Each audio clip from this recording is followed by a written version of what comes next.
Good afternoon, people. Welcome to episode 229 of Mel's Mad Chat. Second week going on YouTube, which is really rather bizarre right now. Hopefully everybody's having a great week. I'm having a better week than I did last week, and it's just going to keep on coming and coming and coming. So, I just want to let you know that I'm going to be making my preview and predictions video tonight. I'm going to try to learn how to go and publish it, to upload it, so I can relax tomorrow morning. I don't have to worry about jumping on and doing a video, and I can enjoy the Elimination Chamber, which I can't believe tomorrow we're having a pay-per-view in the middle of the fucking day, but it is what it is. I hope that we are going to have decent co- a, a decent week coming up. I have been just crazy busy lately. I just want to give you an update on my grandmother. My grandmother is pulling through slowly but surely. She's going to hopefully make a recovery. May not be 100%, but I'll take whatever I can get. So I want to thank everybody for the what is it called? I want to say thank you for everybody that prayed for me. I really do appreciate it. So um so let's get this party started, okay? Let's get this party started. You know what I promote here. You definitely know what I promote. But but um I want you to go out and make sure that you touch on these. Um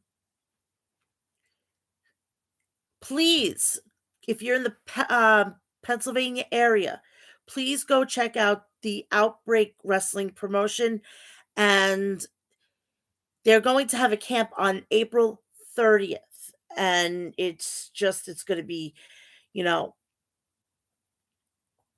crazy, and we don't they don't want fans there. If you are serious that you want to be in the wrestling business, please, please go and check it out. But if you're just going to just go, you know, they're gonna toss you out. They are gonna toss you out. And that's not gonna be on me. It's gonna be on you, and you're gonna waste your time going there. If you are, you know, want to become a referee, you want to become a announcer, you want to become a professional wrestler, even the production they'll show you. So please be very, very mindful. Just don't, if you have to take your kids or anything, because then nobody's going to babysit. That's one thing. Make sure that these kids are going to be able to be occupied, because they're not going to be watching them. So there has been a lot of things going on in the world of professional wrestling. Let's go and address the 800-pound elephant in the room. Cody Rhodes and Brandy Rhodes have left AEW. Rumor has it they've basically right now that supposedly he's in the PC right now. Either it's going to be sometime that was this week, or it's going to be next week that he's going to be in the Performance Center. Brandy's not going to be coming.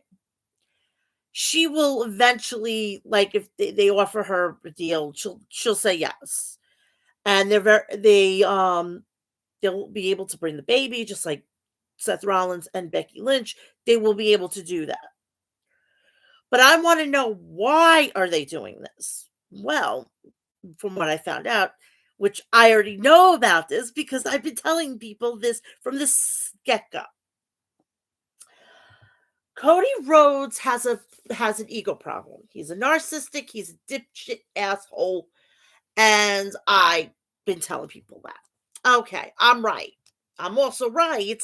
I knew that this wasn't going to be a good idea because I knew all of this. I've been saying it unfortunately, my Twitter lives have gotten, taken from me, but I can take a lie detector test right now, and I can know that I said this. Cody Rhodes thought that he could get this backer and basically let the guy be the bank, let the schmuck be the bank, let him do whatever the hell he wants, and him trying to do this WCW 2.0. Not happening. Let's move on. I will never ever go into business with family or friends. That's the worst thing you possibly could do. Other than marrying like a coworker or something. I knew this was going to happen. Too many cocks in the hen house spoiled the stew.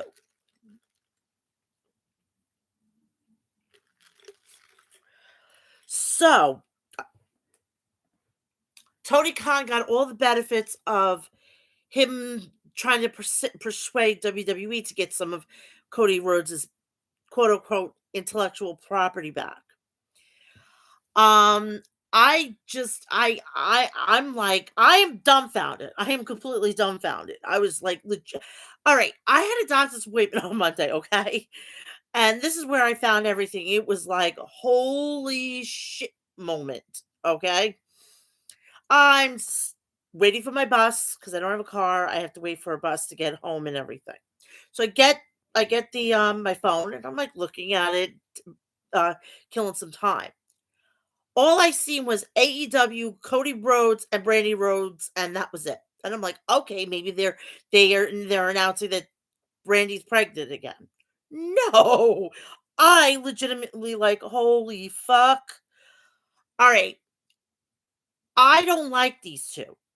They are two pompous assholes that they think that they're the end all be all in in the world of professional wrestling, and they're not. They're not. They're Cody Rhodes is a second generation wrestler. All right, you've got people that are multi generations, so you cannot say that you are another royal family because you're not. You have to have multi generations. The multi generations are the Anawai family, the McMahon family, the Hart family. I could even say the Guerrero family. Um, there is there is who else in the United States that I could think of? The Von Erichs, the and even the what is it? The Crockett family, so on and so forth. You have multi-generational family. That's royal family. That's a royal family. You can't just be calling yourself a royal family because you are a second generation superstar. So for so the whole thing with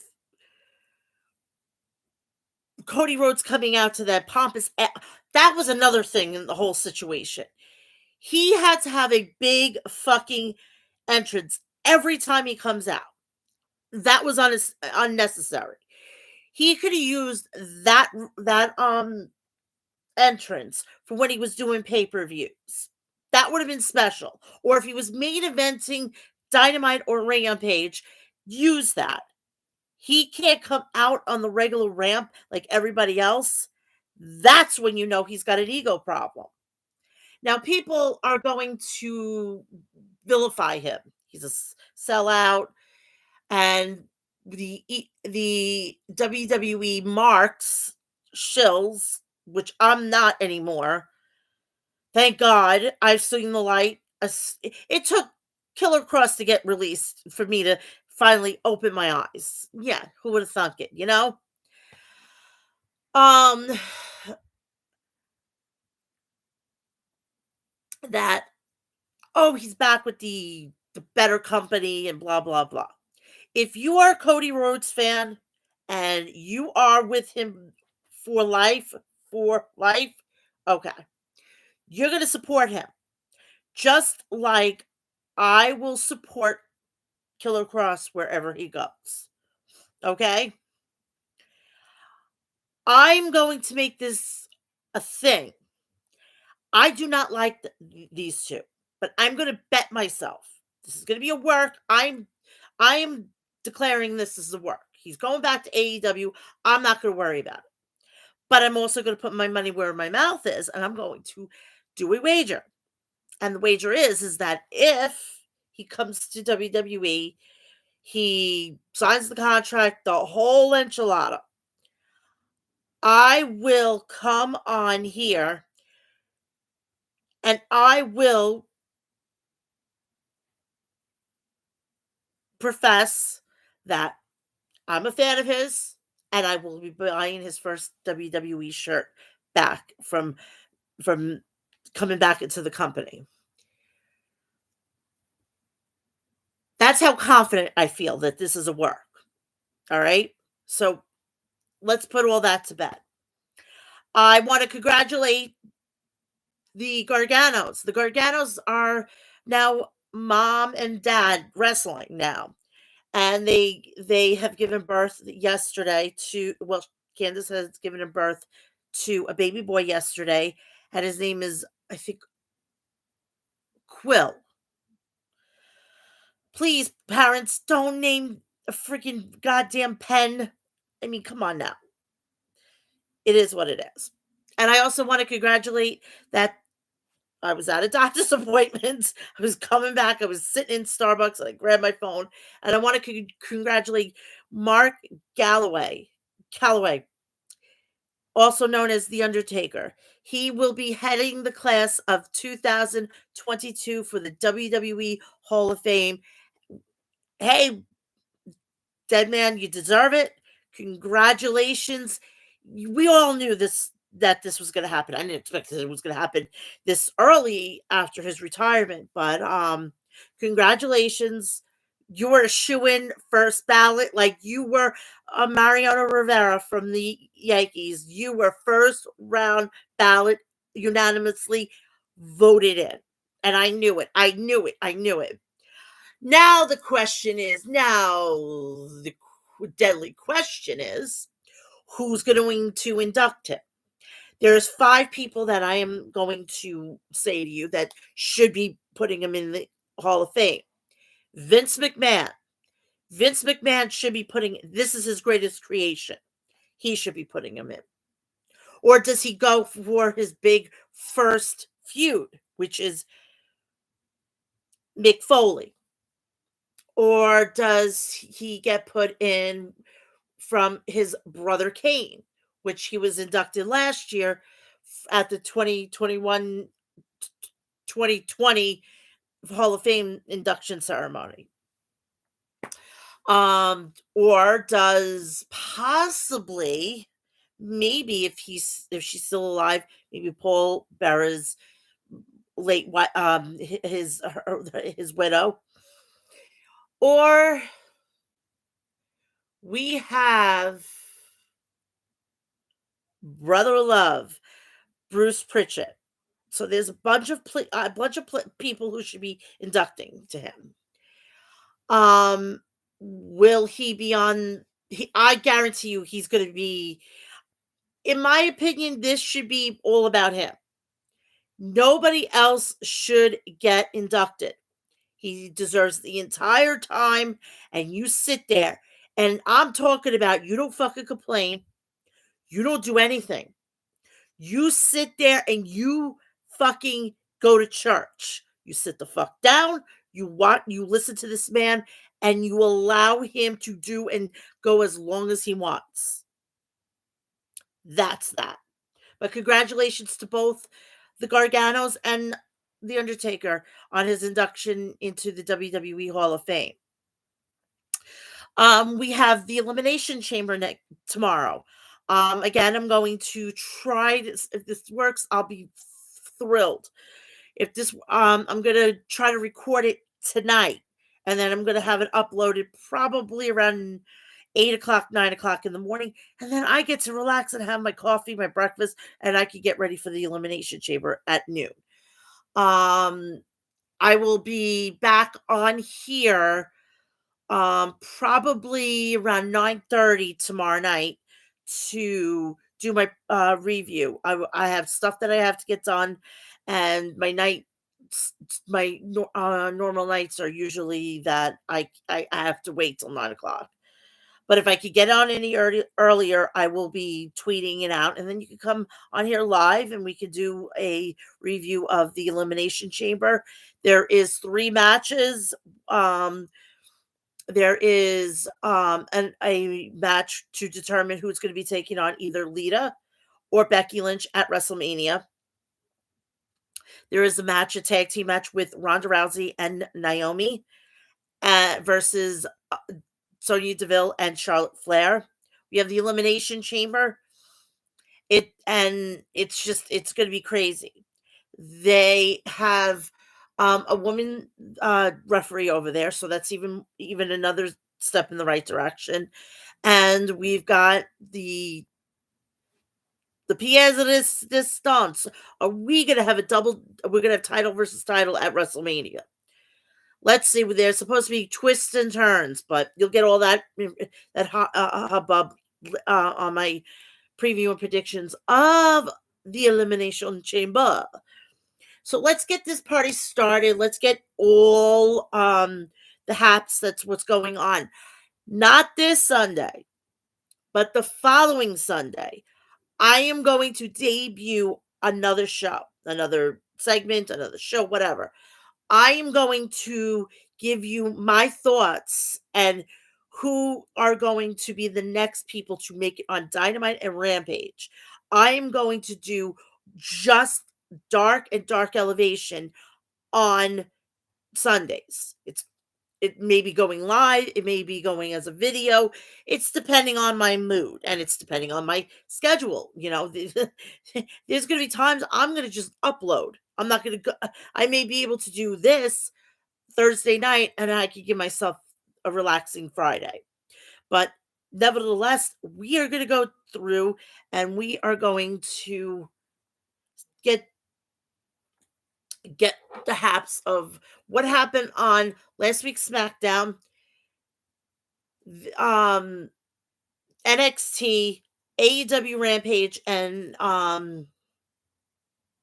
Dynamite.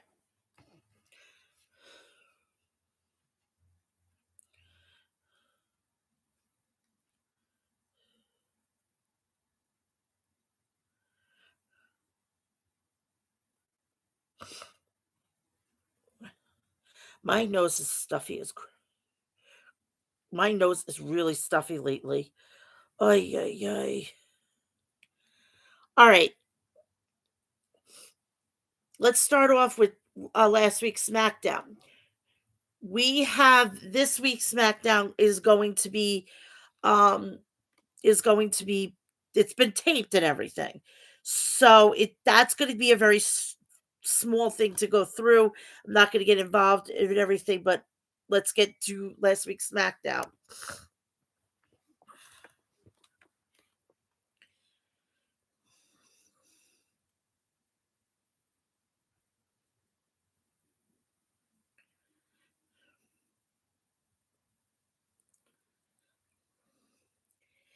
Last week's SmackDown begins with WWE official Sonya Deville in the ring. Deville calls out Ronda Rousey's attack on her at the end of last week. SmackDown, and that there will be consequences for her actions. DeVille revealed that she has petitioned for WWE management to suspend Rousey indefinitely, and then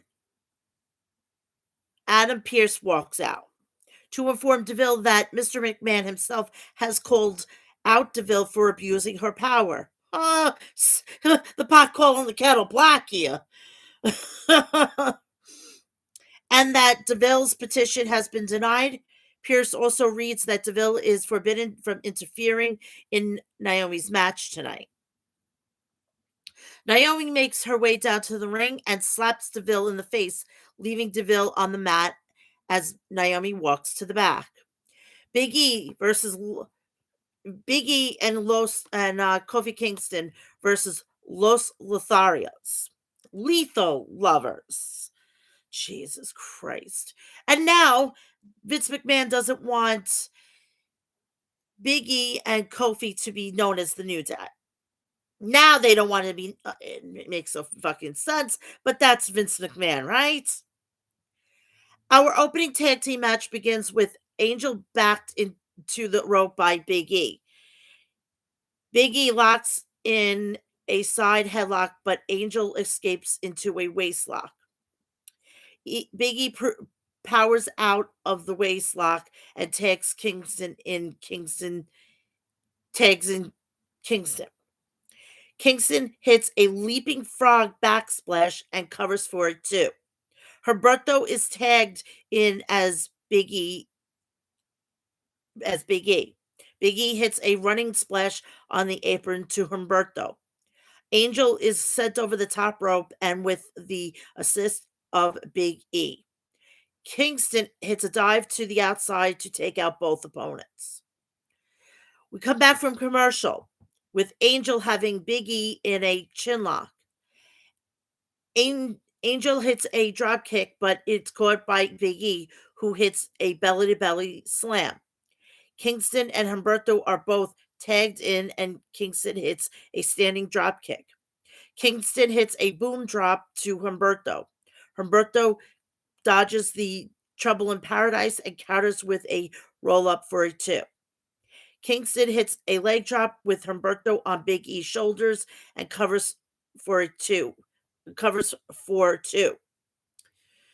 After Angel breaks the cover, Humberto hits a top rope moonsault and covers, but Kingston kicks out at 2. Kingston hits Trouble in Paradise to Humberto, and Angel gets a surprise roll up for a 3. The winners are Los Lotharios.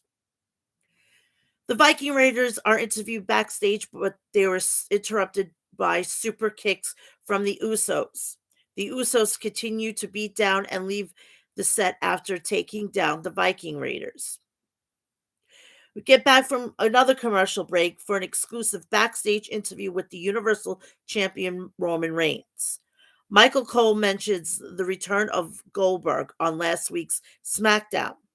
Reigns says that Goldberg in WCW was impressive, but if he was in WCW, everybody would be winning because WCW would be still in business. Cole then mentions Goldberg dominant victory over Brock Lesnar at the Survivor Series in 2016.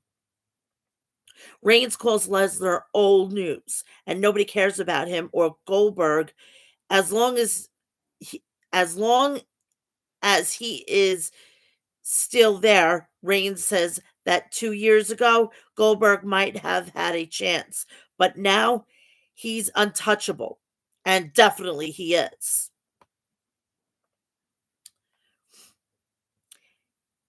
And he will smash Goldberg like he did everyone else in those past 2 years.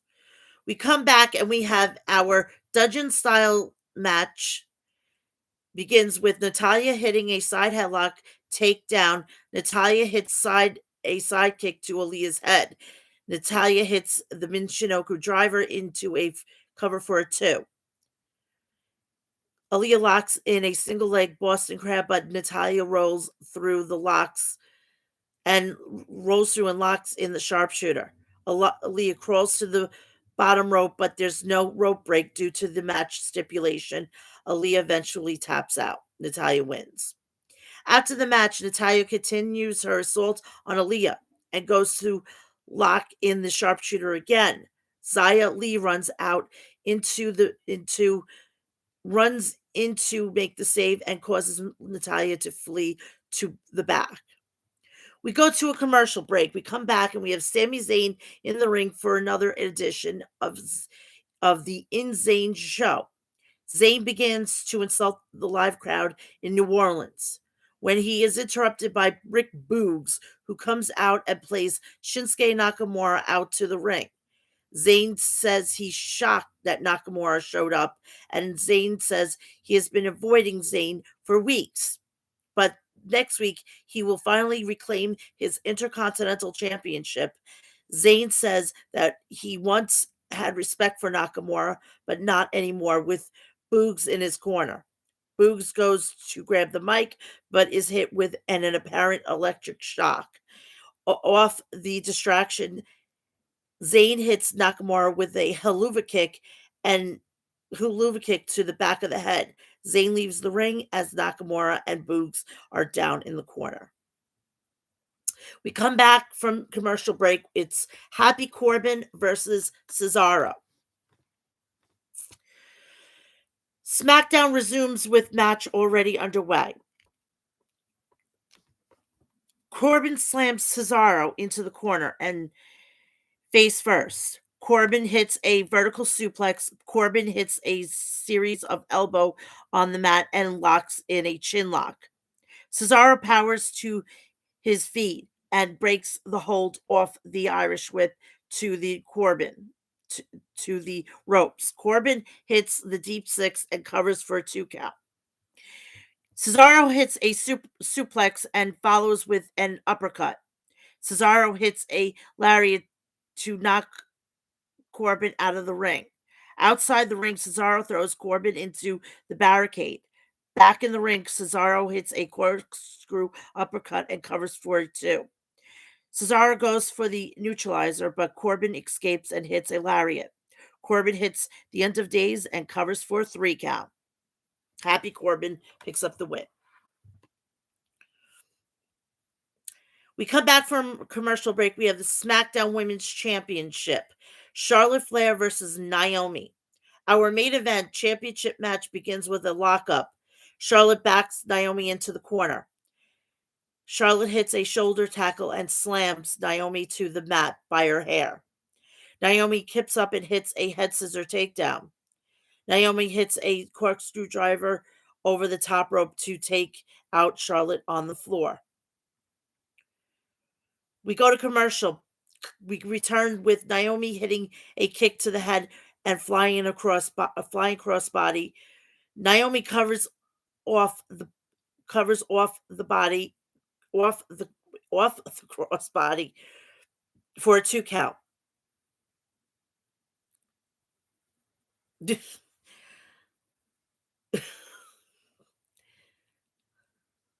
I'm lost my place. Charlotte breaks a waist lock with a back elbow. Charlotte locks in a leg scissor submission hold. Naomi hits a kick to the back of Charlotte's knee and gets a jackknife cover for 2. Charlotte hits a backbreaker and covers for a 2. Naomi climbs to the top rope and hits a blockbuster and covers for a 2 count. We go to commercial break, and Charlotte is having Naomi in a headlock. Charlotte hits a power bomb directly into a cover, but Naomi kicks out at 2. Charlotte climbs to the top rope, but Naomi rolls away from the moonsault. Naomi hits the rear view and covers for a close 2 count. Naomi goes up top, but Charlotte counters the moonsault with the knees. Charlotte gets a roll up for a 2. Naomi goes up top again and hits a moonsault and covers for another 2 count.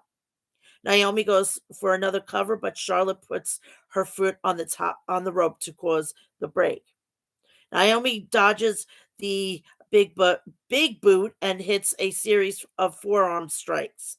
Charlotte dodges a review and hits the natural selection for the 3. Charlotte wins and retains. After the bell, Deville and Charlotte team up to attack Naomi. Out comes Ronda Rousey to make the save. Ronda Rousey goes for the armbar on Deville, non-broken arm, but Charlotte pulls Deville out of the ring as SmackDown goes off the air. So that's where they're going to have the tag team with Naomi, Ronda, Charlotte, and Deville. Okay, so that's where you are getting all of this. And I'm pulling this a little further up. Beautiful. No wonder why I felt like it was like this. So that is that. We go from that to Rampage. Rampage from this week was really good. It was really fast. And I was like, oh, yeah, yeah, can't be this quick. We had Rampage coming from the Jim Wallen's Boardwalk Hall in Atlantic City. Excalibur, the Human Suplex Machine, Taz, Absolute Ricky Starks, and Lee Champion, Chris Jericho were on commentary. We finally got the fucking match because the fucking COVIDs are assholes. I swear to Christ, I can't wait till this whole situation is over. Just I'm gonna check the chat for a minute. Thank you, Lance, and Arvi. Ivar is my man. Yeah. Gee, I wonder why that is.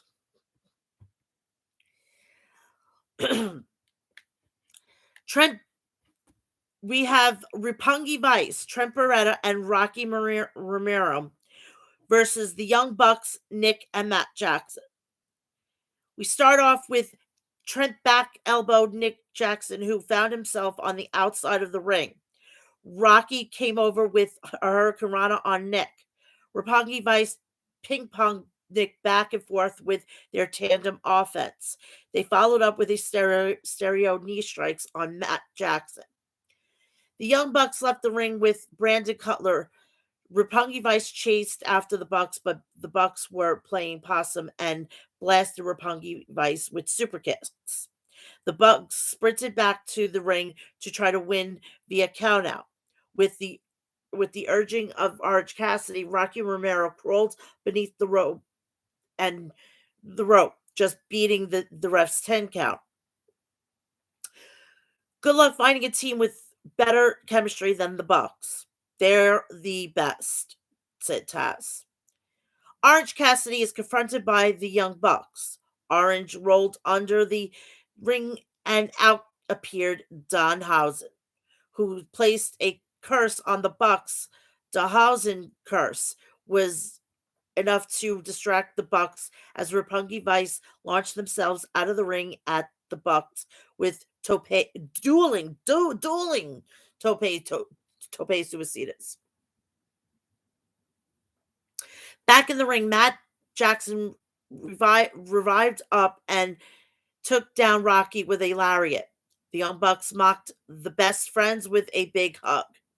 Rocky Romero saw enough and it hit a clothesline of his own, taking down the Bucks. Trent tagged in and hit a half and half on Matt, and then followed up with a tornado DDT on Nick. Trent caught Nick on his shoulders, and then Rocky ran off the apron with Doomsday Device. Ugh. Every time I hear Doomsday, it reminds me of Killer Cross. Knee strike. Trent smashed into Nick with a running knee strike, and Rocky covered Nick for a near fall. Trent attempted a release German suplex, but Nick landed on his feet and then super kicked Trent. Rocky ran in, and he and Trent double suplex the Bucks.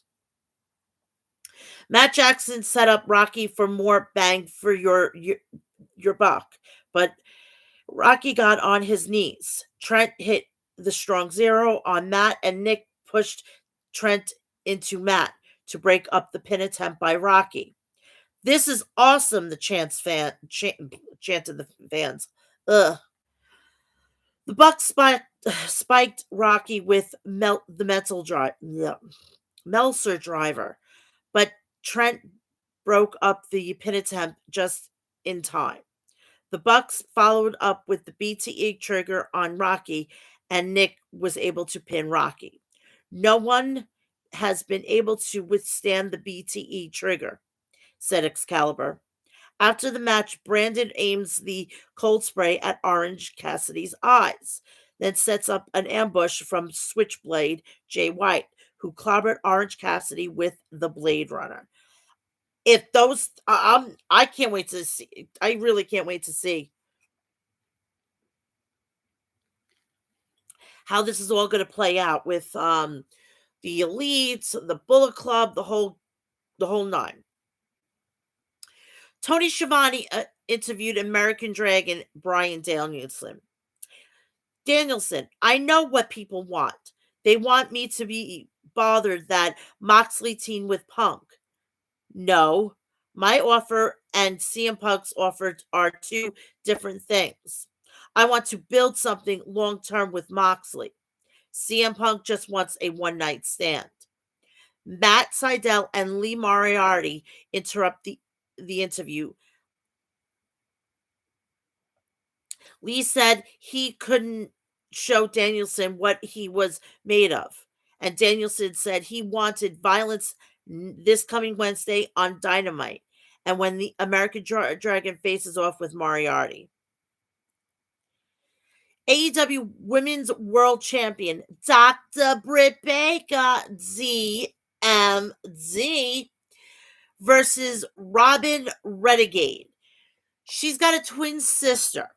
I am telling you, what they are doing are so leagues and far beyond than it is with the Bella Twins. They should be treated to star power. They are good.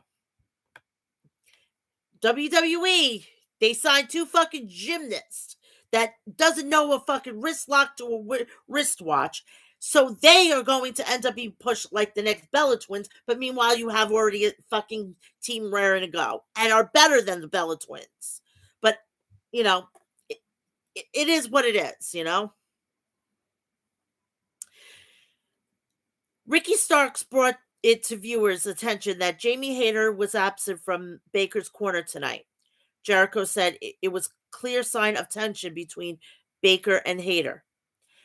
Renegade used a side headlock takeover on Baker. Renegade kicked Baker to the back of the head and chopped away at the AEW Women's Champion. Renegade charged with knees, but Baker dodged her. Baker stomped the heel of her wrestling boot into Robin Renegade's face. Baker distracted ref Paul Turner while Rebel choked Renegade from the outside of the ring. Robin hit a frog splash, but Britt kicked out. Britt countered a suplex and then connected with two thrust kicks to Robin Renegade. Britt followed up with a ripcord and then a fisherman neck breaker.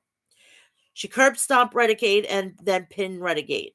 After the match, Rebel applied the surgical glove to Baker's hand.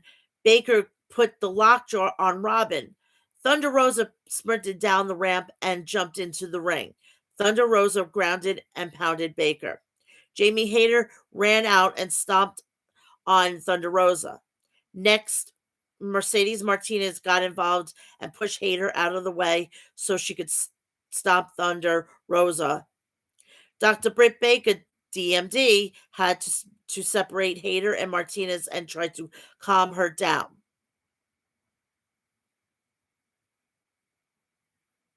Main event time. AEW Tag Team Championship match. Jurassic Express, Luchasaurus, and Jungle Boy. I'm tired, sorry. Versus the Gun Club. Colton and Austin Gunn. Austin reversed an arm ringer on Jungle Boy. Austin shoulder tackled Jungle Boy, but Jungle Boy came back with chops to Austin and Colton. Colton whipped Jungle Boy into the ropes, but Jungle Boy hit the comeback lariat. Luchasaurus tagged in and dropped Austin with snake eyes on the top turnbuckle. Jungle Boy tagged in and landed on Austin with the stoling senton for a near fall. Colton grabbed a blind tag and turned Jungle Boy inside out with a massive lariat. The Gun Club worked over Jungle Boy in the corner, frustrating Aubrey ref Aubrey Edwards. Gun Club have singled out Jungle Boy, wearing out the smaller man of the team, says Taz. Colton planted Jungle Boy on the back of his head with a suplex. Luchasaurus grabbed the wrist of Colton, and Jungle Boy pulled Colton back with a fast German suplex. Luchasaurus tagged in and cleared the house of on the Gun Club. He's nonstop, said Taz. Gun Club got leveled by Luchasaurus, said Excalibur. Luchasaurus tried for a double choke slam on the club, but they escaped the Gun Club, but escaped and retreated outside the ring. Jungle Boy jumped over the top rope and landed on the Gun Club. Colton came back into the ring and ate a choke slam from Luchasaurus. Colton smashed Jungle Boy with a quick draw on the floor. Colton used the ropes to try to pin Jungle Boy, but Christian pulled Colton's legs down when Aubrey Edwards was distracted. Jungle Boy ate a belt shot to the face. Jungle Boy kicked out at 2.9999. Outside the ring, Luchasaurus chokeslammed Colton over the barricade into a couple of fans. Jungle Boy countered the famouser from Austin and finished off Austin with Christian's kill switch, scoring the pin. The mentorship of Christian is paying dividends for this tag team. So, this will lead us into Dynamite. Dynamite was good. I felt like there was a big fucking elephant in the room. They've taken Rhodes' image off of the trucks. They've taken him out of the intro. It's like they scrubbed it clean. His stuff is still on AEWshop.com. I don't know how long it's going to be on. It's very easy to just, maybe they've made so much inventory they're just going to have to keep it up there, but let's see if they've discounted it.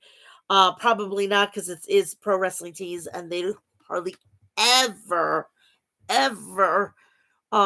discount stuff. So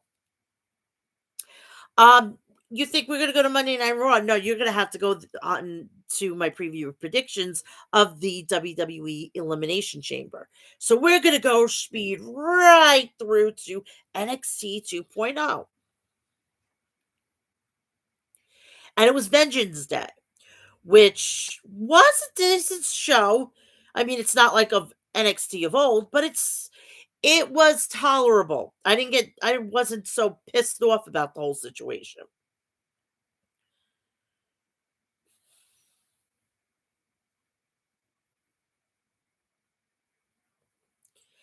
NXT Vengeance Day 2022 opens with a video package of Toxic Attraction texting each other about Valentine's Day. While wearing seductive outfits, they get texts from Tony D'Angelo and poke fun at him while hyping the other matches on the show. We go live to the CWC where Pete Dunne is standing in a steel cage surrounded by weapons. We need to be using this on the main roster. I mean, for Christ's sakes, they got that cage, and then they got the War Games. Spread the wealth around.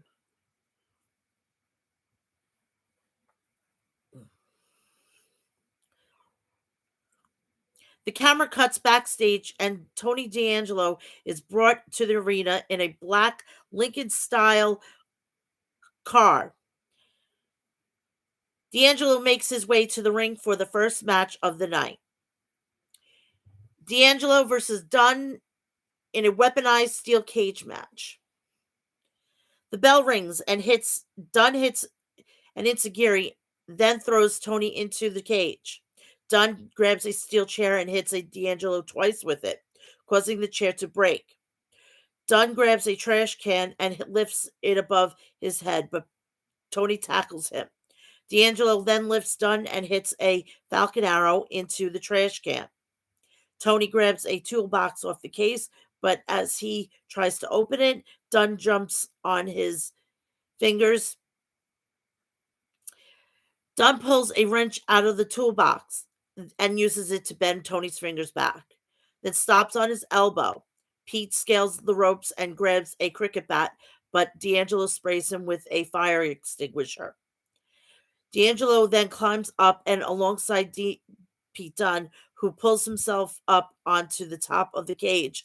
Tony drags Dunn back over the cage and hits a superplex off the top of the cage. D'Angelo covers, but Dunn kicks out. D'Angelo gets cable ties from the toolbox and ties Dunn's hands behind his back. D'Angelo gets a hammer and use the claw to pull Pete Dunn's teeth out. Dunn kicks D'Angelo and jumps onto him with a triangle choke.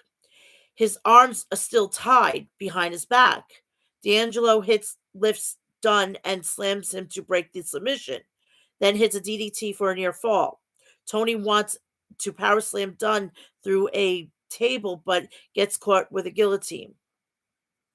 They fall over and Dunn manages to saw through the cable's ties to free his hands. D'Angelo grabs his favorite crowbar, but Dunn kicks him in the back, then power bombs him through the table in the corner. But D'Angelo kicks out. Tony grabs the crowbar, but Dunn stands on his hands, then hits him with a cricket bat across the back. Dunn hits Tony with the bitter end and covers, but he kicks out. This is where I thought that they were going to give this match to Tony D'Angelo.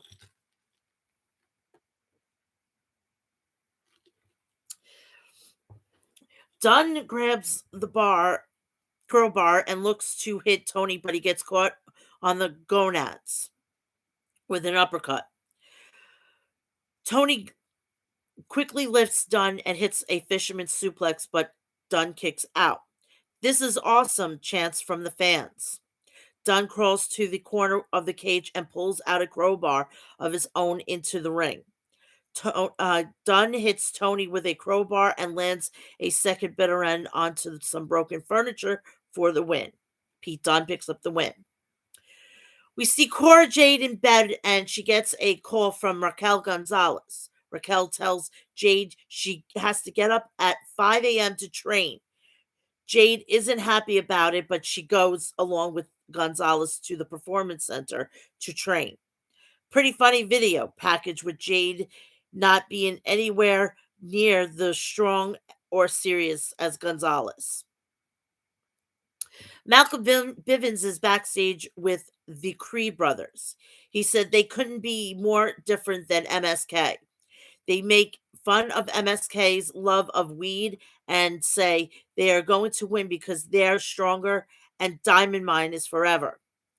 My MSK then cut their own promo saying they won this tournament 1 year ago today. The tides have turned though because now they're veterans and taking on newcomers. Speaking of tag team championships, we have Toxic Attraction versus India Hartwell and Persia Perota. Before the match can even begin, Gigi and JC attack the challengers. They knock them out of the ring, then dive off the apron onto both of them. Back inside, and the match gets underway with Persia booting Jade and tagging in the Hartwell sends JC to the apron and kicks her in the face. Indy gets backed into the corner and sets up top, then Dolan gets tagged. Hartwell starts fighting back from the top rope, but Mandy Rose gets on the apron to cause a distraction, allowing JC and Dolan to knock Hartwell off the top rope to the floor. The referee caught the cheating and ejected Mandy Rose from ringside. Mandy and the fans are furious at the referee. Gigi starts kicking Hartwell in the face as Rose reluctantly leave ringside. We get back from commercial, and Hartwell dodges a kick from Jade and jabs her in the face. Both women take each other down, then crawl to the corners to make tags. Persia drops Dolan with clotheslines, then snake eyes in the corner and German suplex.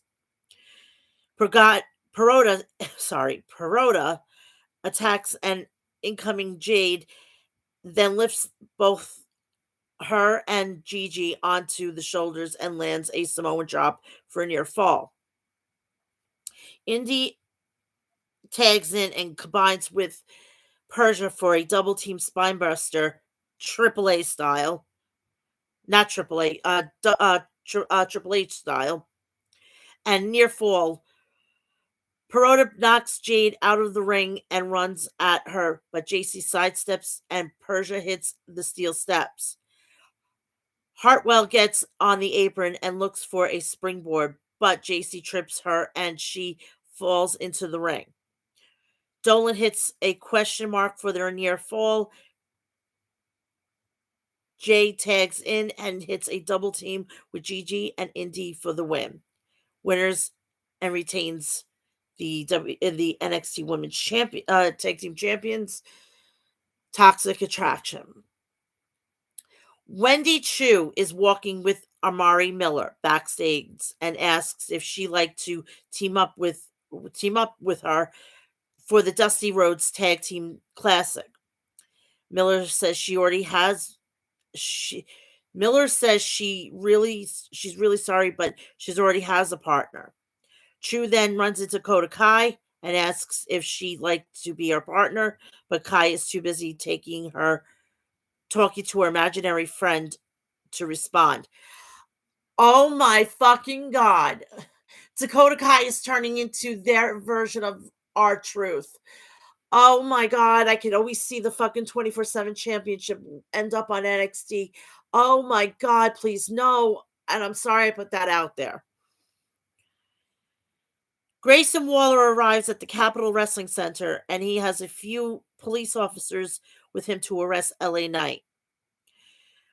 We come back from commercial. Jensen and Josh Briggs are at a bar, and Jensen tells Briggs about his date with Kaden Carter.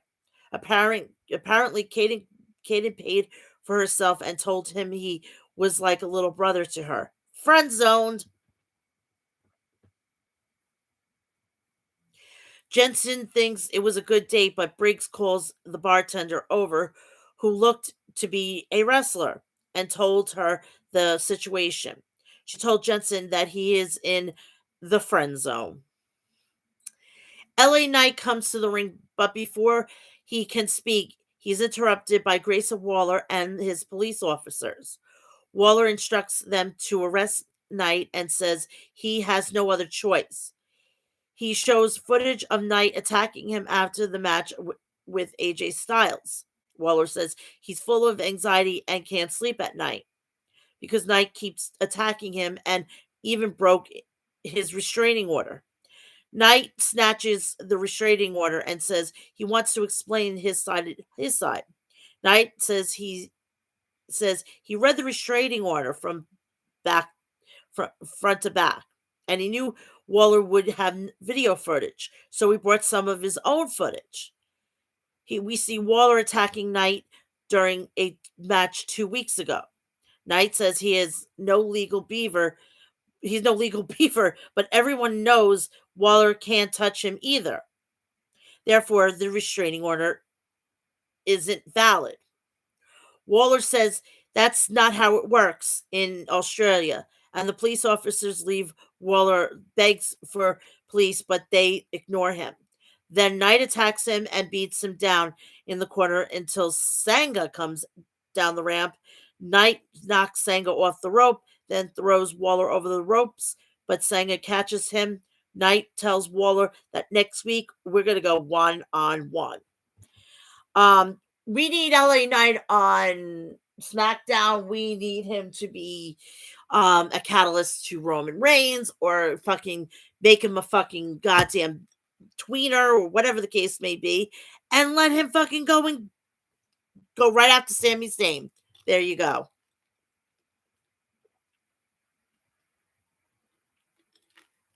Or put him on Monday Night Raw and fucking goddamn have the Miz take care of him. I don't care. He does not belong in NXT.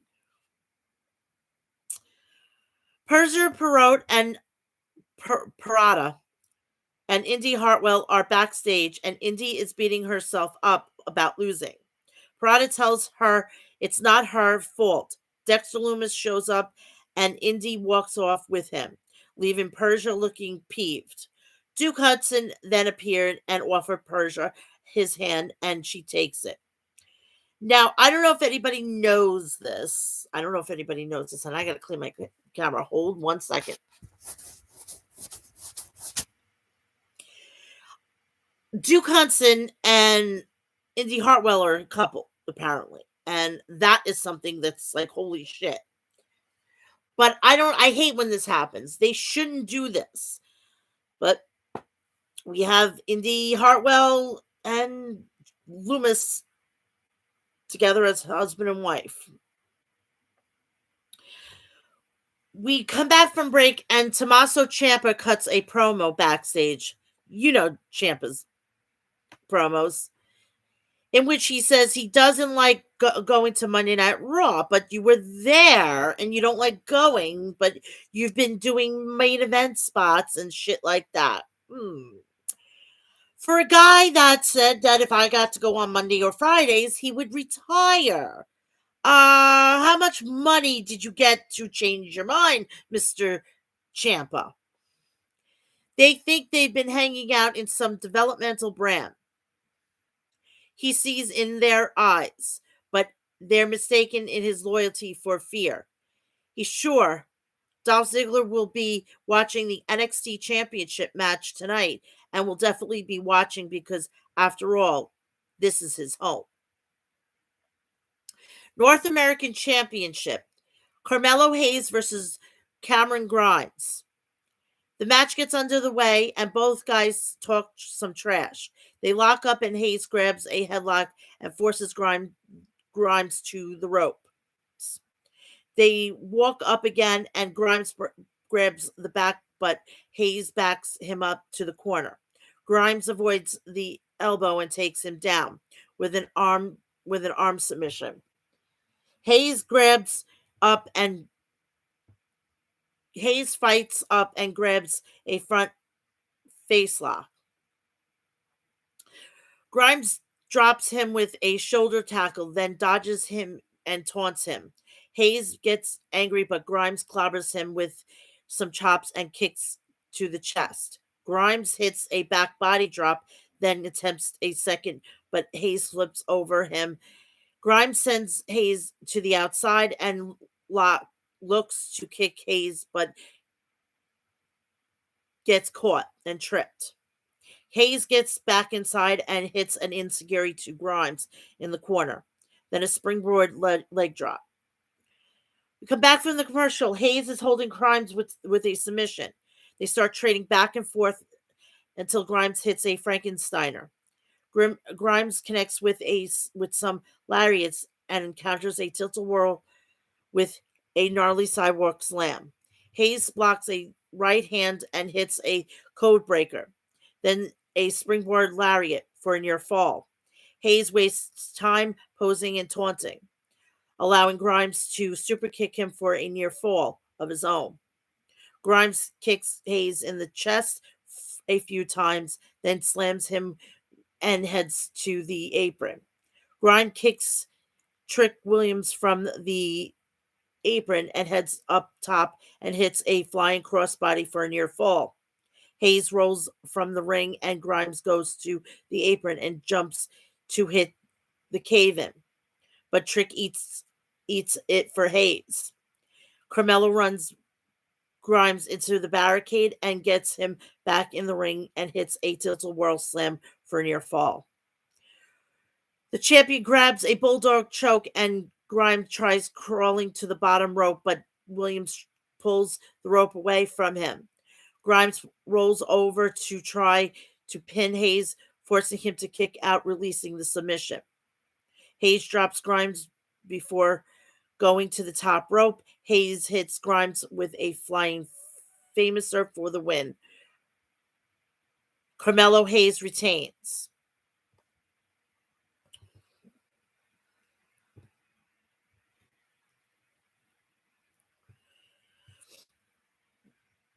We go to a commercial. Kaylee Ray and Io Shirai are backstage. Kaylee Ray and Io Shirai are backstage. Ray teaches Shirai how to get her anger out using a baseball bat. Shirai smashes a bunch of mugs and glasses until Zoe Stark shows up. Io says she likes Ray, and Stark tells her she's off to a better start than she was. Little jealousy here. Dusty Rhodes Tag Team Classic Final. MSK versus the Creed Brothers. The match gets underway with Carter and Brutus, with the Creed brothers out grappling Nash. Julius tags in and whips Nash into Brutus for a fireman's carry into the buckles. Julius grabs the back, but Carter elbows himself free. Lee tags in and MSK hits a flurry of double team strikes. Then Brutus comes through the rope, but the referee stops him.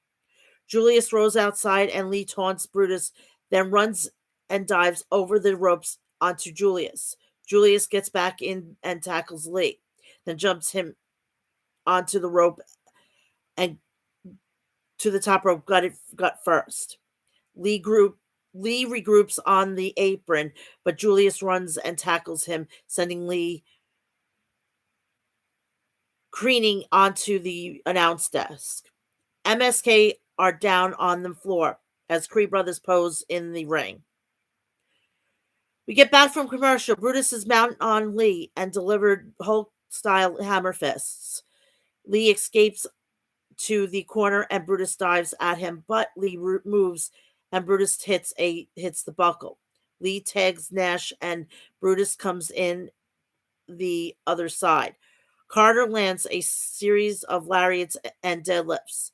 German suplexes, then super kicks Brutus off the apron.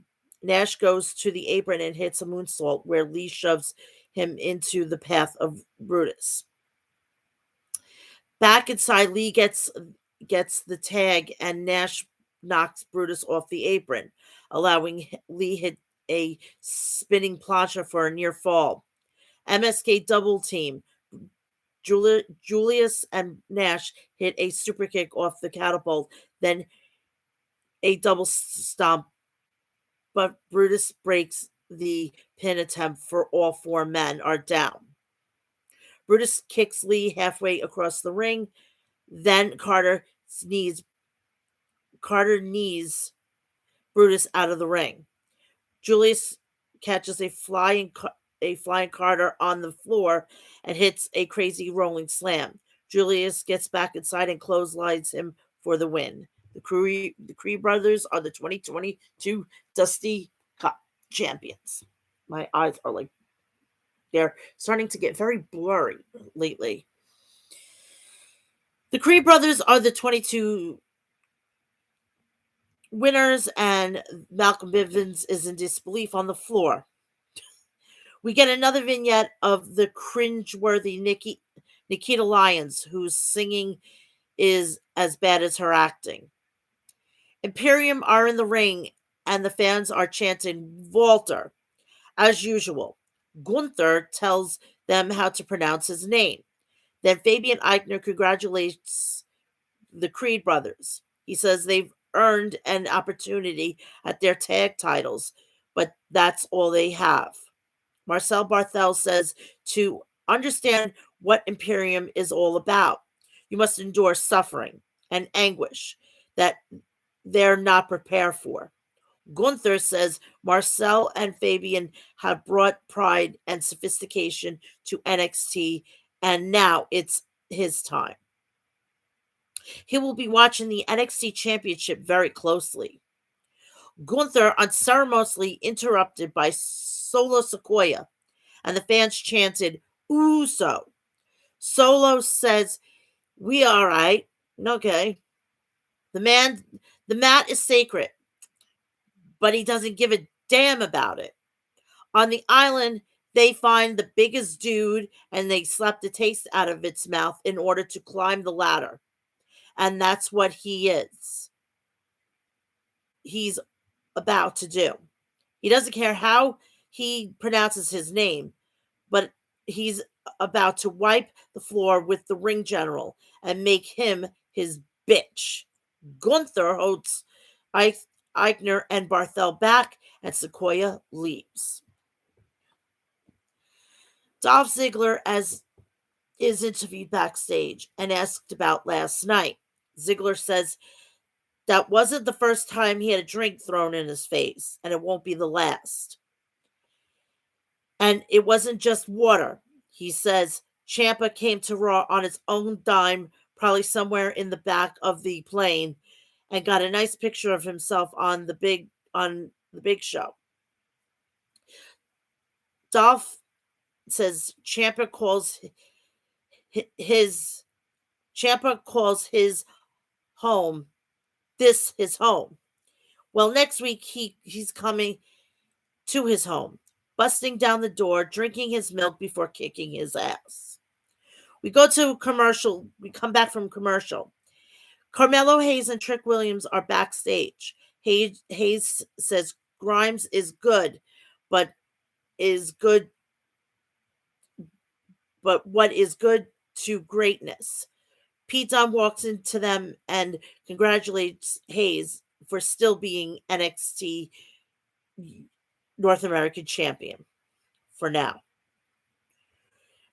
Main event, Braun Breaker versus Santos Escobar for the NXT championship. The main event gets underway and they lock up. Escobar can't move. Breaker can't move. Breaker. Braun forces him to the corner and Santos tries to push him, but again, he doesn't budge. Sorry. Breaker shoves Santos across the ring. Breaker grabs a side headlock, and Escobar eventually shoos him off. But he gets dropped with a shoulder tackle. Escobar sends him to the ropes again, and this time catches the rookie with a drop kick. Breaker performs a gator roll right onto a stalling vertical suplex, then kips up, and fans start barking. Escobar rolls outside to regroup with Legato, but Breaker chases after him. Santos tries to hit him as he gets in the ring, but Braun ducks and connects with a powerful clothesline. Breaker's shoulders tackles Santos in the corner a few times, then hits a rib breaker. Joaquin Wilde gets on the apron and Breaker moves towards him, allowing Santos to knock him off the apron. Escobar connects with a suicide dive and runs Breaker into the steel steps. Back in the ring, Escobar hits a neck breaker for a 2 count. Escobar goes to the apron and drags Breaker through the ropes to hit a neck breaker, then taunts the crowd.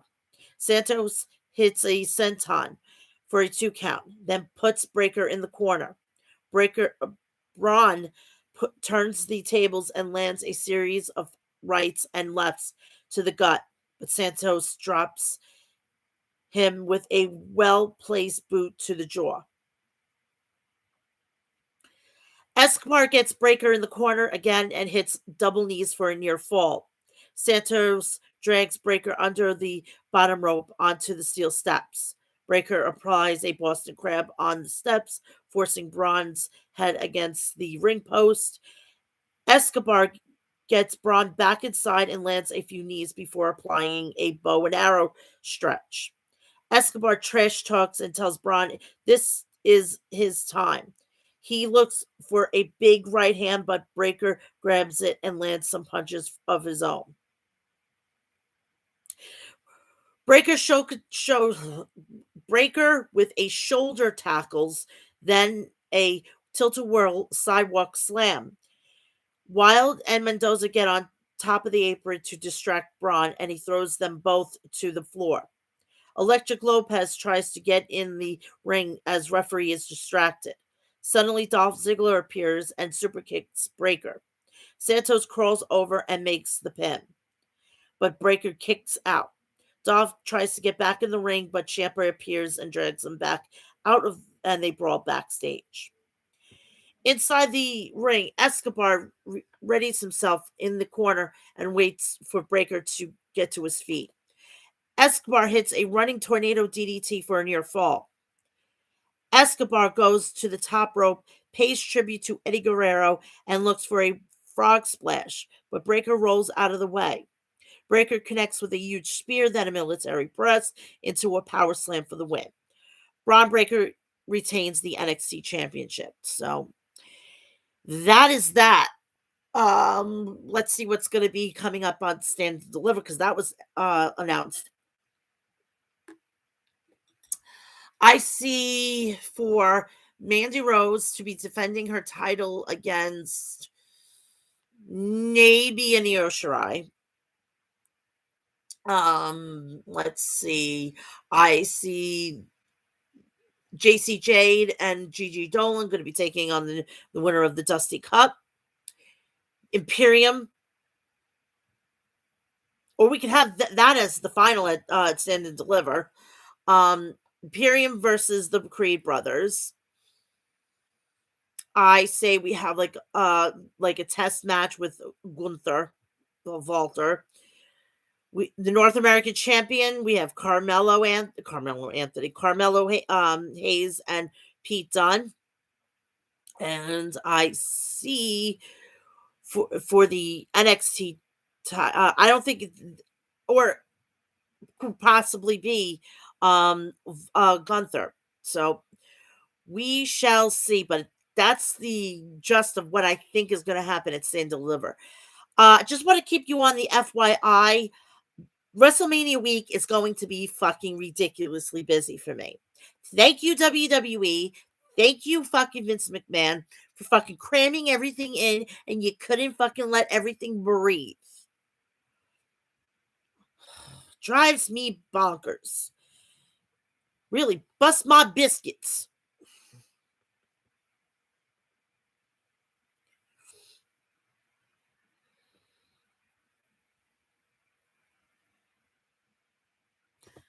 I'm a one Nimwad freaking thing.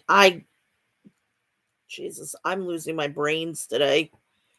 I accidentally erased my notes for and I gotta get it back somehow. Hold your horses.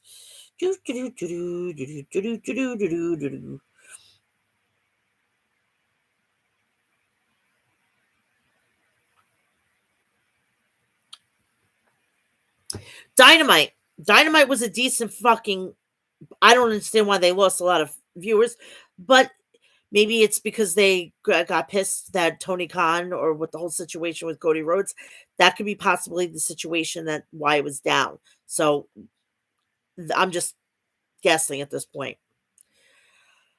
This is being hailed from Nashville Municipal Auditorium in Nashville, Tennessee.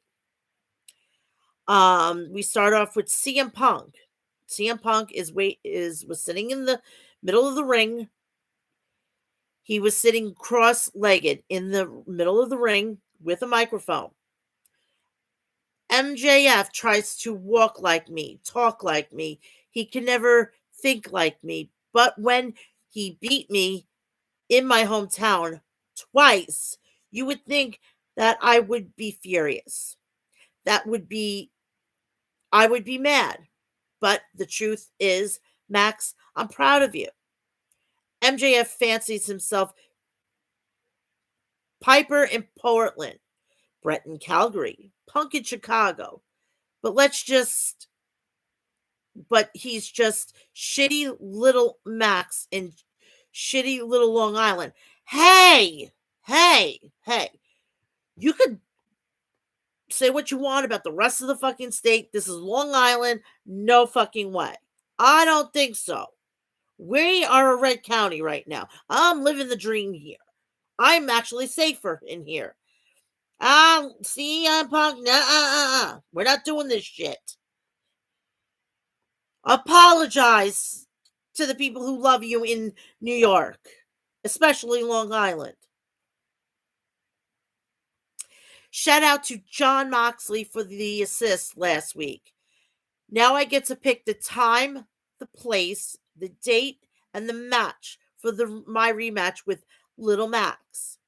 The time probably right after sunset. The place Orlando, March 6th. The pay-per-view is called Revolution, which just that makes me want to. I'm already watching it, so don't worry about it. I'm going to be watching it, covering it, the whole enchilada, which leaves us with the match. And I started to think about some of my toughest matches. Maybe you put me in a cage. Let's be honest, I've seen Warlow. Maybe he can climb a cage, and so can Max, and he can run. Piper in Portland. I go back and think all of his matches I've seen. Piper in Portland. I go back and think of all these matches I've been in. I've been in cage matches, and I've won more than I've lost. So I thought back to some of the toughest matches in my career. That were that's where I learned our toughest lesson. I want you to learn a lesson. Max, you wanted me to be tethered. Max, you want to be tethered to Piper in Portland. You will be tethered to me.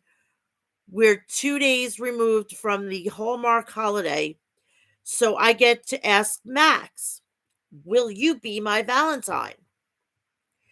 CM Punk opened a heart-shaped box inside with a steel chain and dog collars on either end. After being called out, MJF walked onto the ramp. He was seething. Holy shit. Punk, I want to make it, I want you to take it all in. Max and I want to leave you with this.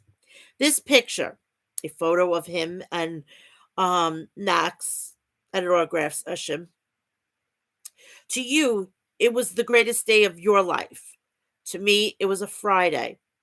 And on Sunday, March 6th, at Revolution pay per view, it will be the worst day of your life.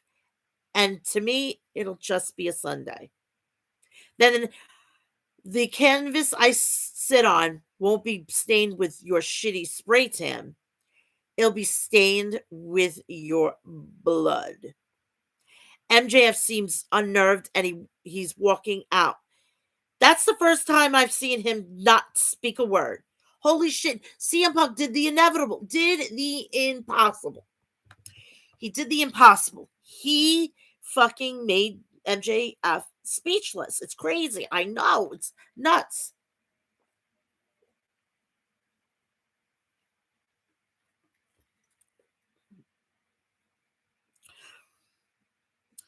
The American Dragon, Bryan Danielson versus Lee Moriarty.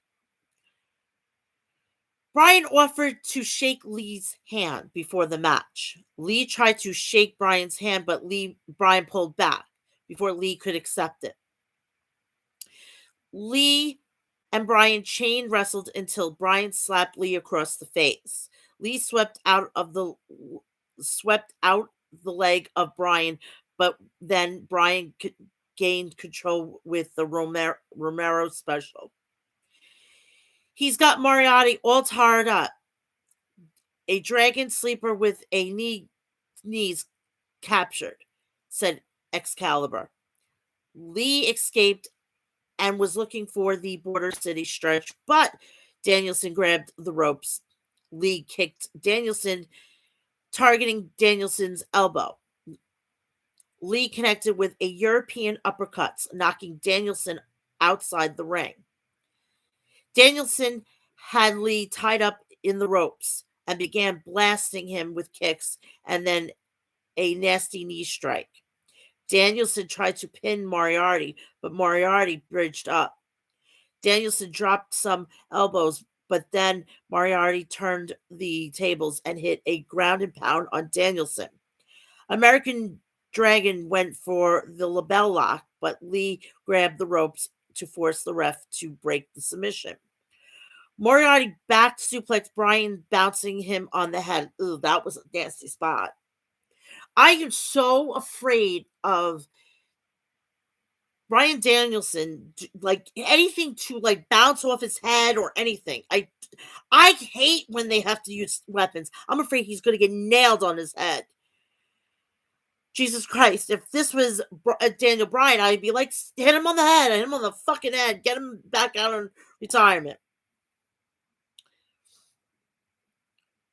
Danielson wanted violence, and I'd say Moriarty is doing everything he can to abide by those wishes, added Jim Ross.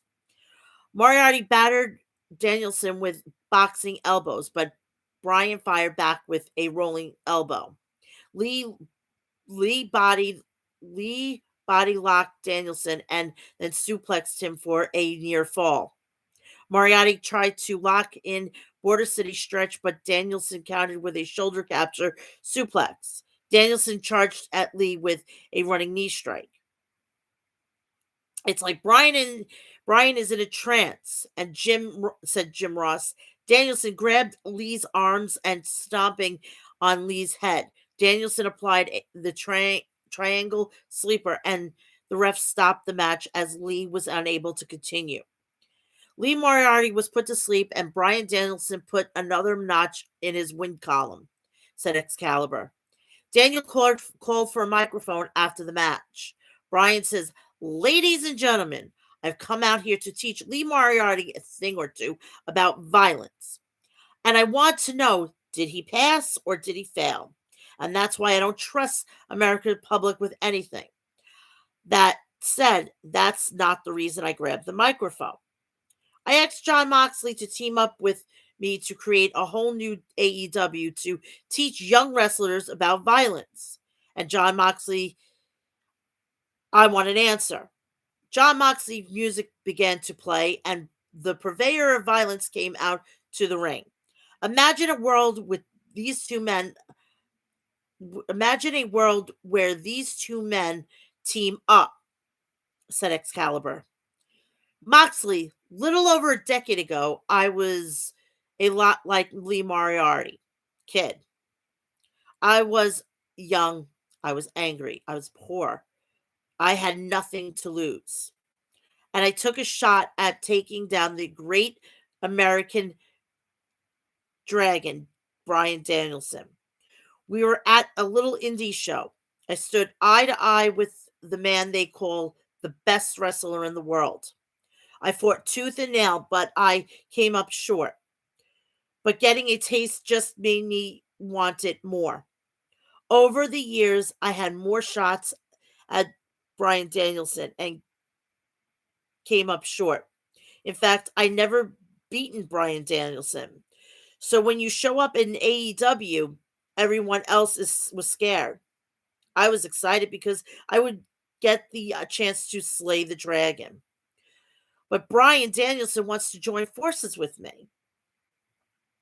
I find this hilarious. They beat the crap out of him, John, Reigns, and Seth. It's hilarious. It's funny as hell.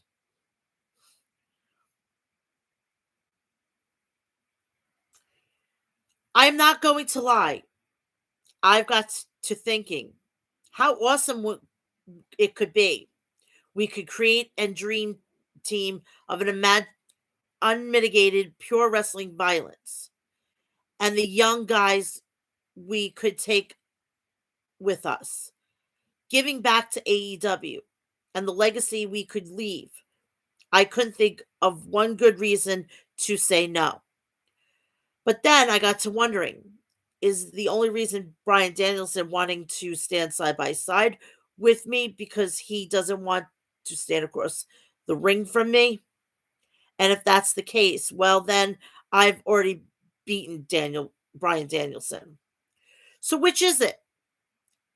I'm not saying yes. I'm not saying no. I'll leave it up to you, Brian. I don't stand side by side with nobody until I bleed with them first. Um, the last time that John Moxley bled and teamed up with anybody was the Shield, and if you try to go and look up FCW, Roman Reigns, Seth Rollins, and John Moxley had some really wicked, fucking crazy shit. So he bled with them. Now he gets to stand. He got to stand by them, stand with them in the Shield, and then they bled again. It's like it comes full circle.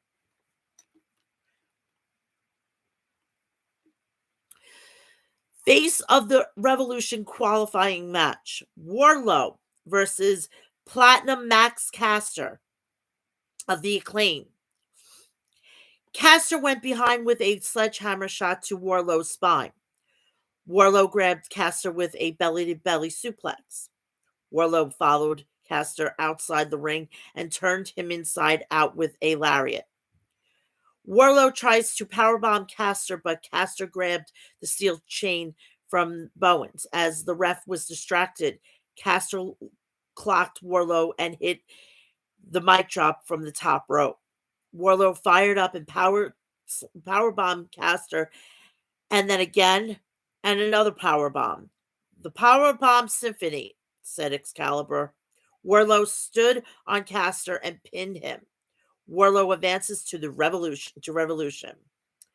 Bowens attacked Warlow from behind, but Warlow turned around and powerbombed him. Shawn Spears finally entered the ring and whacked the Acclaim with his steel chair. For a guy that left WWE saying that he's going to be a main event guy, he's sure fucking goddamn now he's an accountability buddy. Isn't he supposed to be able to go to the TNT title or, be able to go do stuff like that? I mean, this is ridiculous. Tony Schiavone was in the ring to interview Adam Hangman Page. Page, I'm surprised. Adam Cole interrupted the interview, so he's on his way out. I love this. Cole keeps saying to Tony, get the hell out of my ring. I love it. Cole, you've been in some battles. The war you had with Kenny Omega to win that championship. And that Texas death match you had last week was one of the craziest things I've ever seen. And you retained that title. You've earned the right to call yourself the AEW World Champion right now. Now you are the champion. But it's a shame that reign will come to an end soon. Paige, I wonder what it was like for your friends to leave you behind and build an empire without you. And now you're standing in the ring with your Bullet Club buddy who's holding a championship you'll never have. Fighting words, don't you know? Cole, you have mentioned the Bucks. You haven't mentioned the Bucks in months or the Dark Order. So what kind of friend are you?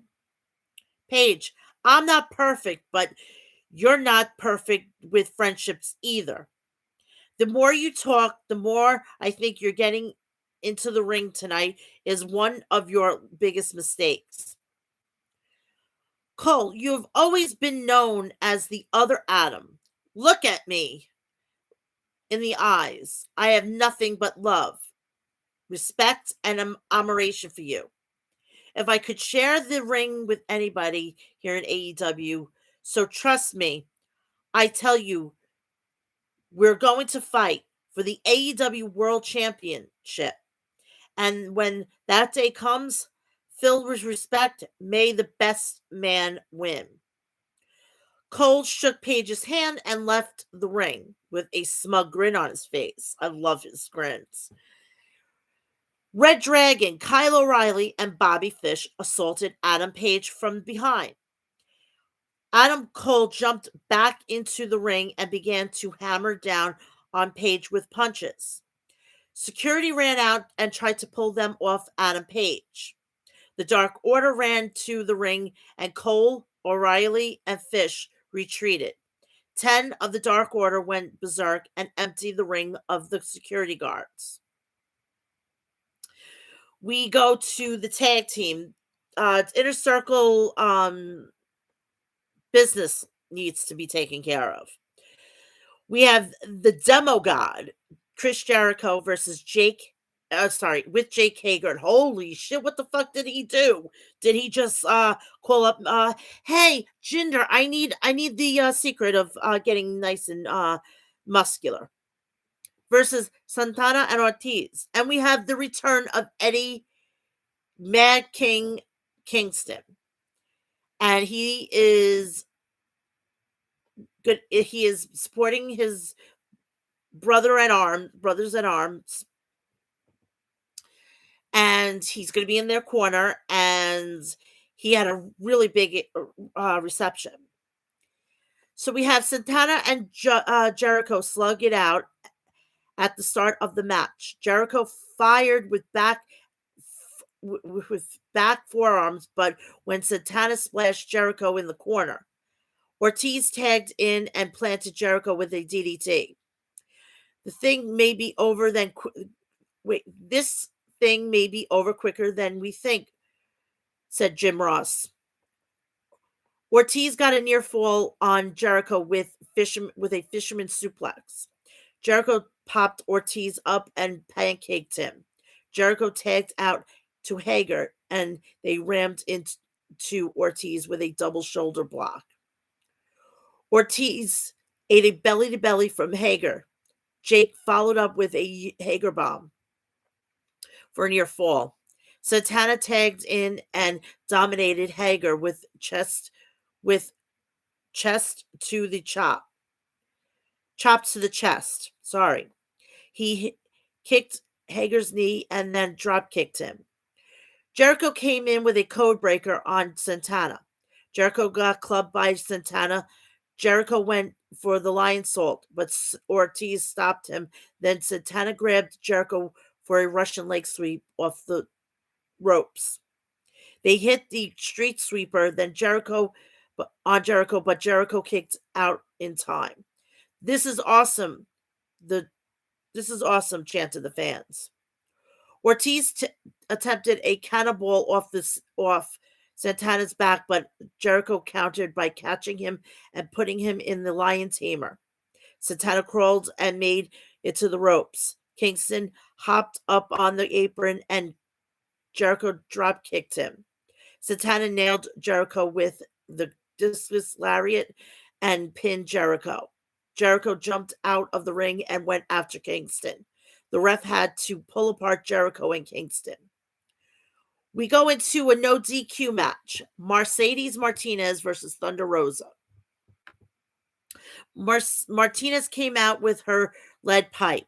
Thunder Rosa had a steel chair and swung it at Martinez, knocking the pipe out of her hand. Rosa looked like Kill Bill. I don't know if you ever seen that movie, but she looked like it. She looked like Uma Thurman. Oh, I can't believe I know this shit. I swear to God, the information that gets retained into my head, I swear to God, I should be a genius. And the shit that I'm supposed to retain, I don't retain. And the shit that I do retain, I really don't need to retain. It's a never-ending battle, people. Thunder Rosa pulled a table out from beneath the ring. Martinez grabbed Rosa and rammed her into the steel ring steps. Rosa reversed an Irish whip, then sent Martinez crashing into the guardrail. Thunder Rosa jumped off the riser with a crossbody press onto Martinez. A table was propped on the ring apron. Thunder Rosa was looking for a Death Valley driver, but Martinez countered with a fisherman buster into the table. Martinez began to whack Thunder Rosa with a steel chair in Rosa's lower back. She propped Thunder Rosa on the top turnbuckle. Rosa countered with a Hurricane Rana off the top rope. She placed a trash can over Mercedes' head and smashed her with a running drop kick for a near fall. Thunder Rosa climbed to the top of the rope, but Mercedes hit Rosa with a trash can lid. She followed up with Spider German suplex for on Thunder Rosa. Marti- Mar- Martinez dropped an elbow from the top rope for a near fall. How the hell did Thunder Rosa get out of those two things? Said Shivani. Grit and determination, replied Jim Ross. Martinez piled chairs in the center of the ring a Seth Rollins with Bray Wyatt, or Wyndham, sorry. Martinez attempted a power bomb, but Thunder Rosa countered with a crucifix bomb. Thunder Rosa hit the Thunder Fire driver on Martinez on the chairs and pinned her. You see the physical toll this battle took on both women, and said Excalibur. Hey, for the women that who are on Monday and Fridays, please take note. And I'm also now including Tuesdays. That's a women's match that I could watch over and over again. Your matches are like worrying about if you fucking break a nail, or an extension comes out, or your makeup gets smushed. Suck it up, Buttercup. You're in wrestling. You're not in fucking ballroom dancing.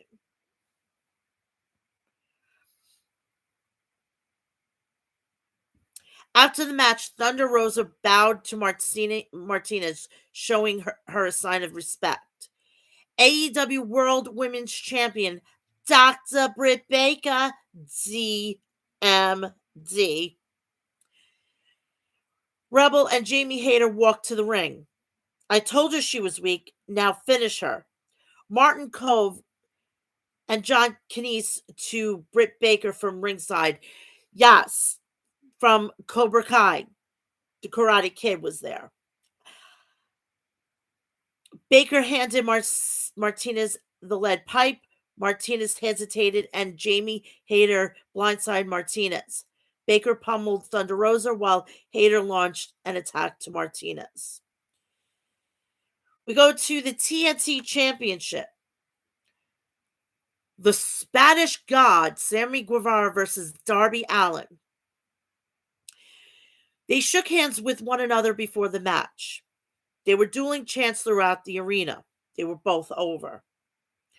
Darby transitioned into a snapmare and put a headlock on Sammy. Darby used a shotgun dropkick to surprise Sammy. Sammy was looking for a Spanish fly from the top rope. Instead, Sammy hoisted up Darby and dropped him onto the turnbuckles. Sammy placed Darby onto the top rope and then nailed him with a senton. Darby Allin turned the tables. Darby turned the tables with two consecutive coffin splashes on Sammy. Darby concentrated his attack on the tweaked knee of Sammy. Darby tied up Sammy's legs on the ropes and applied a single leg crab.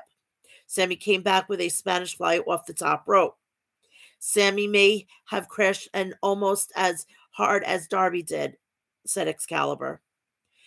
He couldn't get the full rotation because of his injured knee, noted Jim Ross. Sammy jumped off the ropes, but Darby countered, grabbing Sammy and putting him into a figure four. Sammy flipped off Darby and they traded palm strikes. Darby released the hold. Sammy charged in with a knee strike, but Darby countered. Sammy attempted the GTH, but Darby countered with the Last Supper. Sammy escaped. Darby connected with a stunner. Darby jumped through the ropes, but Sammy countered with a cutter on the floor.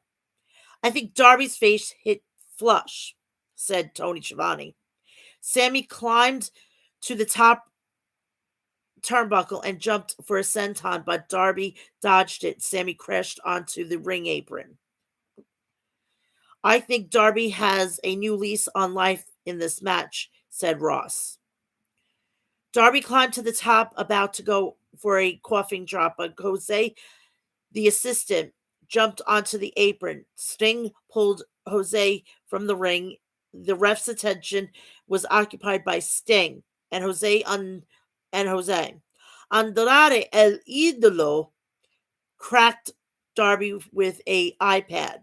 Sammy blasted Darby with a GTH and pinned Darby. A hell of a match. Thanks for dropping by and spoiling things, Andrade El Idolo, said Jim Ross. Hardy sprint down to the ring and began ground and pound. Darby Sammy jumped into the ring to get help, but Darby to get jumped into the ring to help Darby, but Andrade El Idolo blinded Sammy with an iPad. Andrade El Idolo posed with both of the Sammy's championship belts until Sting got to the ring and Andrade backed down. So we have for tonight for AEW Rampage.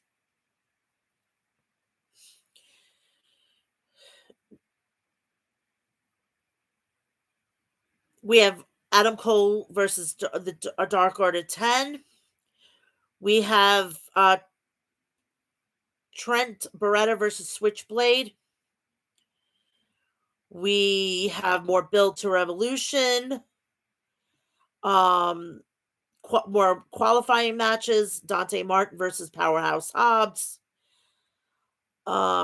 We just have a lot going on. We're building to Revolution and so much more. Let's see if I have got any like late breaking things.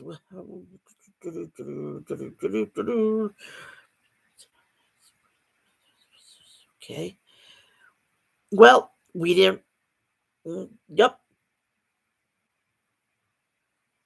There's no other news. So, tomorrow, I'm gonna definitely get this done tonight. I'm gonna record preview predictions.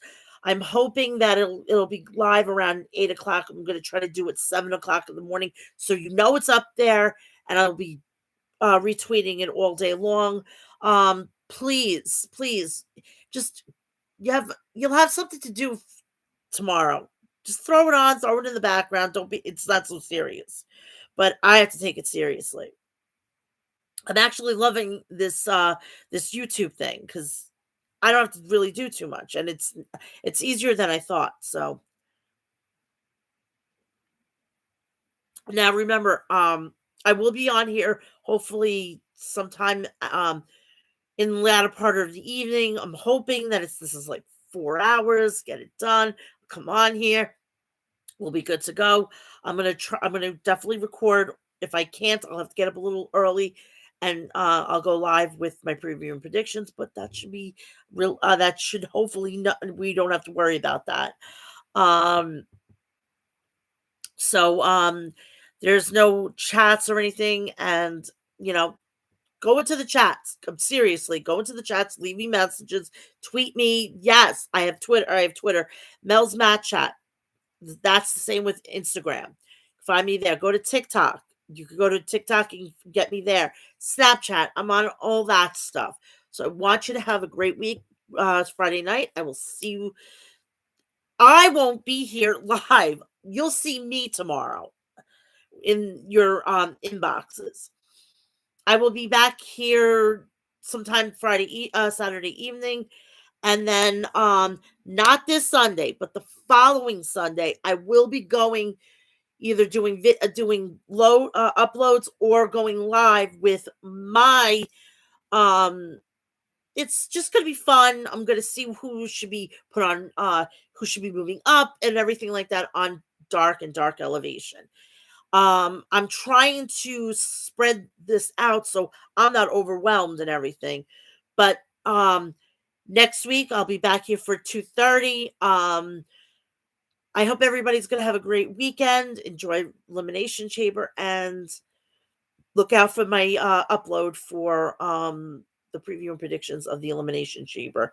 And you can find the run through or the run through of Monday Night Raw and SmackDown on there. Remember, SmackDown is taped, so I'll probably be able to do this even quicker, very quick, go through it and whatnot. So I'll see you in the inboxes tomorrow, but live tomorrow evening. Have a great rest of your Friday. I love you all. Please go check out Outbreak Wrestling on Twitter and YouTube and all that stuff, all that jazz, and check out their what's going on there. They have tapings, they have camps and whatnot. Go check them out. Plus, go check out Harry's.com, MyAstroClassics.com, LiquidDeath.com, DeathWishCoffee.com, RingsideNews.com, HOGWrestling.net. They're having some fucking crazy shit going over there. I can't wait. They're as things go on. Go check all of them out. Please go check them out. Have a good afternoon, and I'll see you all tomorrow going live with my review of the Elimination Chamber. Have a wonderful Friday. See you soon.